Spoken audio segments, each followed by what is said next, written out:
এই দুনিয়াতে যত মানুষকে আপনি আপন দেখেন, এরা সবাই হয়তো আংশিক কোনো কোনো ক্ষেত্রে কেউ বিভিন্ন পার্সেন্টেজে আপন, কিন্তু আপনার সবচেয়ে বড় আপন হলেন আপনার রব আল্লাহ রাব্বুল আলামিন। আল্লাহর চাইতে বড় আপন আর কেউ নেই। আপনি একান্তে আল্লাহর সাথে একটু কথা বলেন। যারা ডিপ্রেশনে ভুগছেন, অশান্তিতে ভুগছেন, মানসিক অস্থিরতায় ভুগছেন, আজকেও আমার অফিসে আসার আগে দেখি এক লোক বসে আছে, নামাজ পড়লাম আমরা, উনি নামাজ পড়লেন না।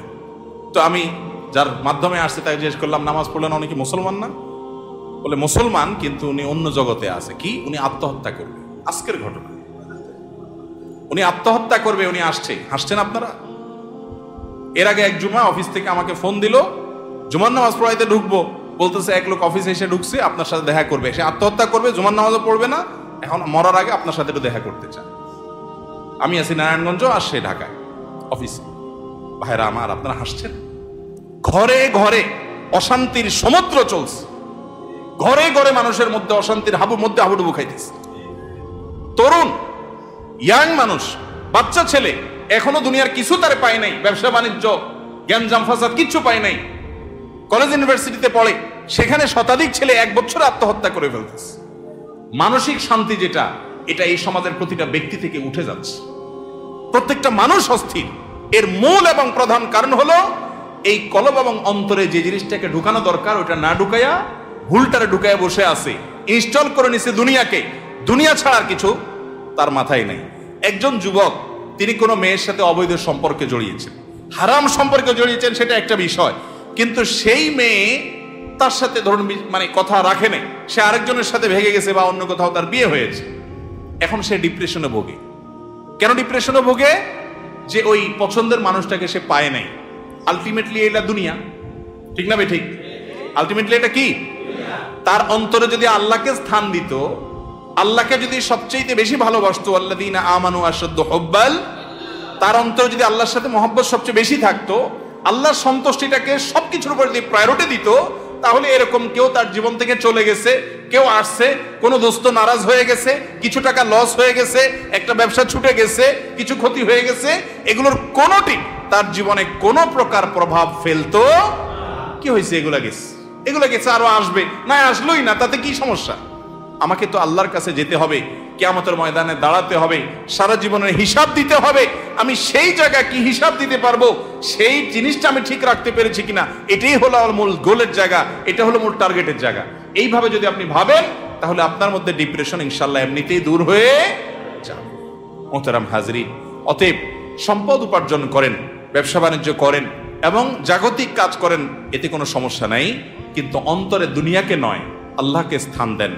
এবং এই স্থান দিতে গিয়ে আপনাকে স্যাক্রিফাইস করতে হবে। কি স্যাক্রিফাইস?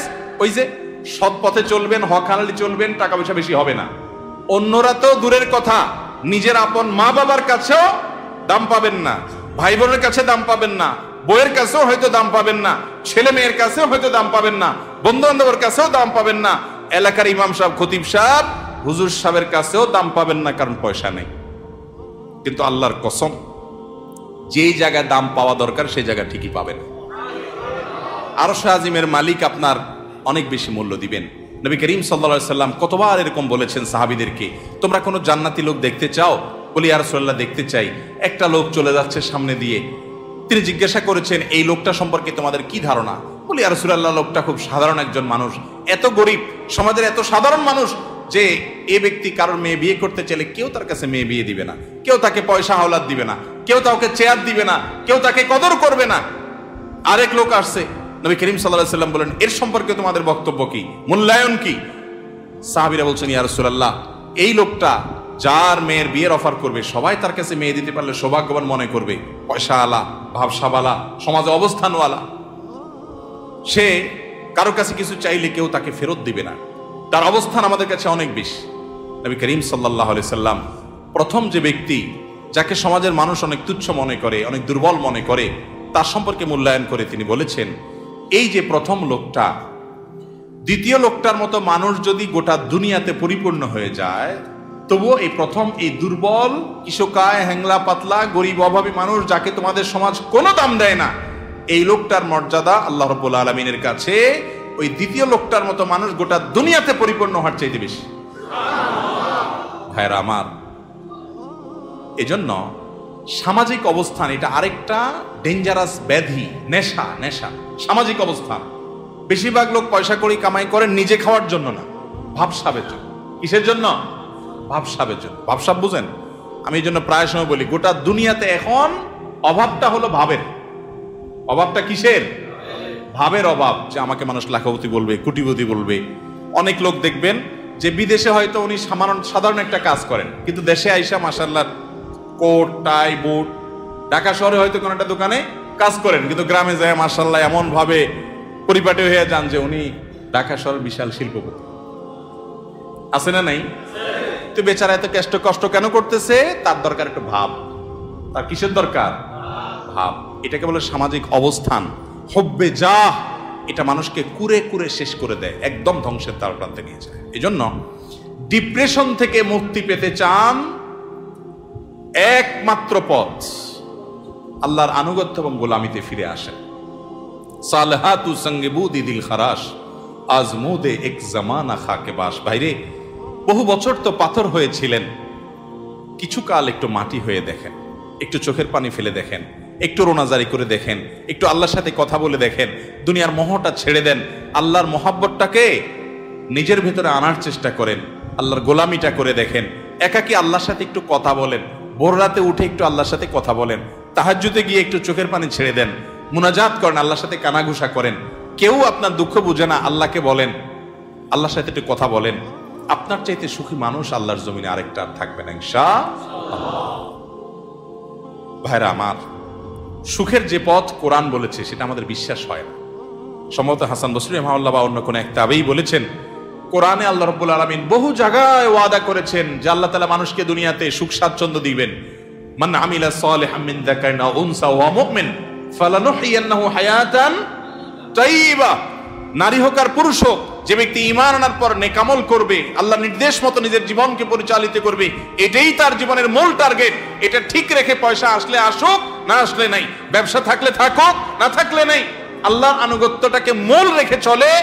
আল্লাহ রাব্বুল আলামিন ওয়াদা করেছেন দুটি বিষয়ের। এক, ফালানুহইয়ান্নাহু হায়াতান তাইয়্যিবা, তাকে অবশ্যই যারা মাদ্রাসার ছাত্র বা আলেম ওলামা তারা জানেন, ফালানুহইয়ান্নাহু লামে তাকিদ বা নুনে তাকিদ সাকিলা, তিনটা তাকিদ দিয়ে আল্লাহ বলেছেন ফালানুহইয়ান্নাহু,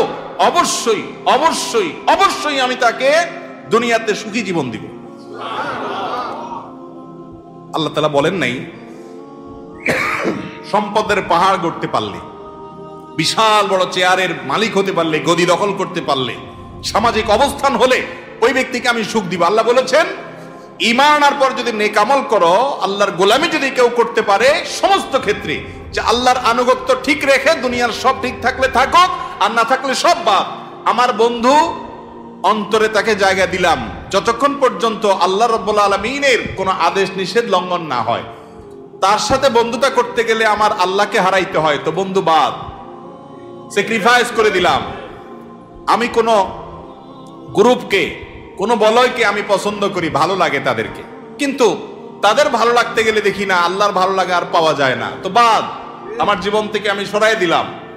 আমি একটা ব্যবসা করতে যাচ্ছি, বিশাল বড় লোভনীয় অফার, হাতছানি পয়সার, কিন্তু এটা করতে গেলে আমার আল্লাহর নিষেধাজ্ঞা লঙ্ঘন করতে হয়, হারাম করতে হয়, তো বাদ, এ লোভ ছেড়ে দিলাম। এর নাম হলো মুসলমান। এই ত্যাগ মনে হয় খুব কষ্টের না? ভাইরা আমার, আল্লাহ রাব্বুল আলামিন যা বলেছেন, আল্লাহর কথার সত্যতাটা আমল করে দেখেন। আজমুদে এক জামানা খাকে বাস, একটু আমল করে দেখেন।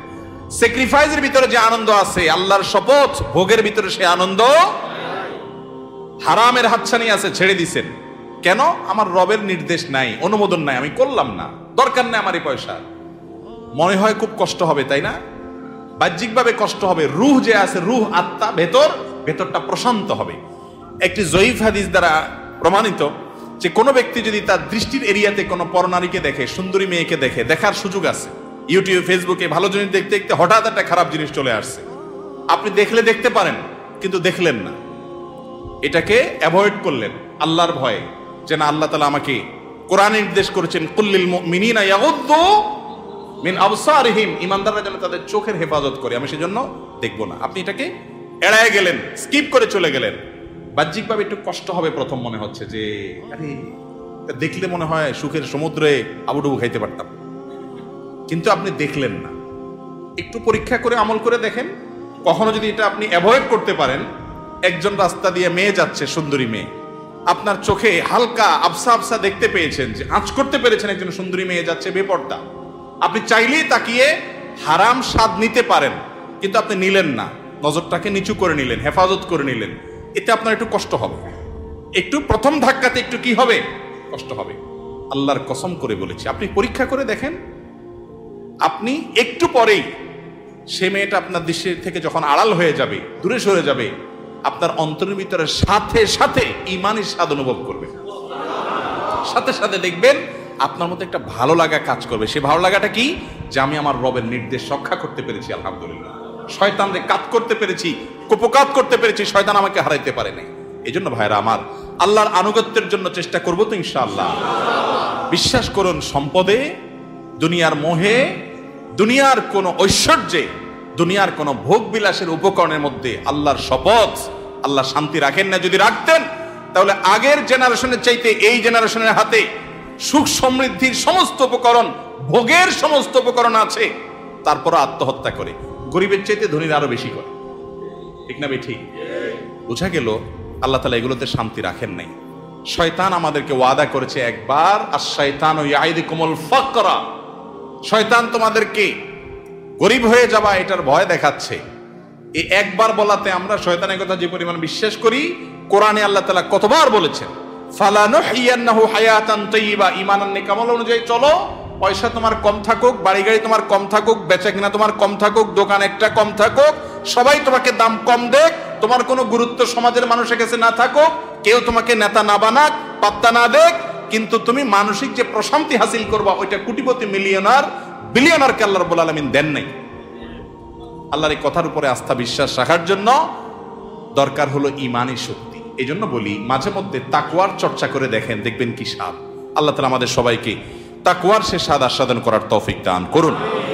এবং ডিপ্রেশন এবং মানসিক যে অশান্তিতে মানুষ ভুগছে আজ, এটার মূল কারণ হলো দুনিয়ার মোহে অন্ধ হয়ে যাওয়া। দুনিয়ার মোহ এটা মানুষকে পাগল পরা করে দেয়, অস্থির করে দেয়।